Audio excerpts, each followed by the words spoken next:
Hi there, Spanish Grammar Guy here on Focus 15 to help you with your Spanish grammar. Welcome to this session on Spanish quantifiers when used with nouns. All will be revealed. So we're going to explore 6 important quantifiers. Here they are now: mucho, poco, un poco de, demasiado, tanto, and bastante. These are 6 of the most important quantifiers when we use them with nouns to say simply how much or how little of something there is. So we'll look at how to use them with examples and English translations. So let's get started. First up, we have perhaps the most common quantifier, mucho, which means a lot or many. For example, yo tengo mucho trabajo. I have a lot of work. So we'll look at another example with a different noun. Hubo muchas tormentas el mes pasado. There were lots of storms last month. So you know the difference here between mucho and muchas. It changes according to the number and the gender of the noun it is quantifying. So in the first instance, the noun it's quantifying is trabajo, masculine singular noun, and so it's mucho. In the second one, the noun being quantified is tormentas, which is feminine and plural. So mucho changes to muchas. And if it was a singular feminine noun, it would be mucha. A plural masculine noun obviously would be muchos. So bear in mind that some of these quantifiers do have to change according to gender and number. Okay, so the next one is poco, which translates to a little or not many. So let's have a look at a couple of examples here. Ella come poco. She eats little. Okay.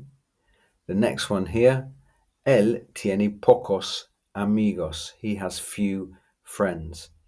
Again, we're agreeing pocos here with amigos because it's masculine and plural. It's agreeing with the noun it is quantifying. Okay. Next one here, demasiado. So that means too much or too many. Let's have a look. These examples here. Tienes demasiado trabajo. You have too much work. A different noun here. Hay demasiadas personas aquí. There are too many people here. Again, demasiado changes to demasiadas in order to agree with personas, feminine and plural. Okay. Next one, tanto, which means so much or so many. Let's have a look at this example here. Tengo tanto frío. Literally, I have so much cold. What it really means is I am so cold.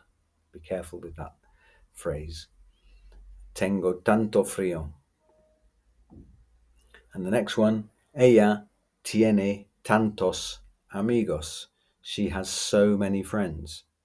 Again, here, tantos has to agree with amigos, plural and masculine. So it has to change for gender and number.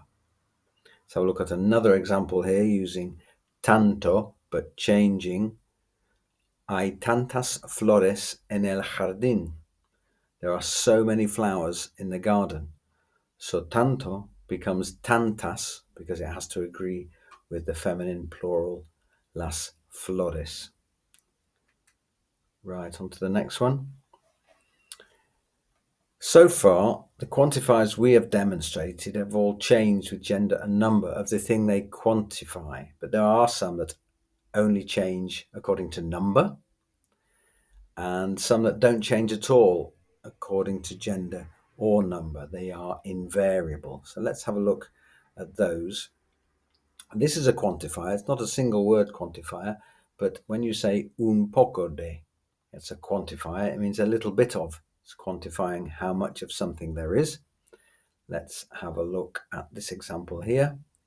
Quiero un poco de leche. I want a little bit of milk. So here, of course, leche is singular, but it's feminine. But poco doesn't change in this case. When you're using with, in this phrase, un poco de, it stays the same. Quiero un poco de leche. Stays the same. Another example to show this, ella tiene un poco de dinero. So in this case, she has a little bit of money.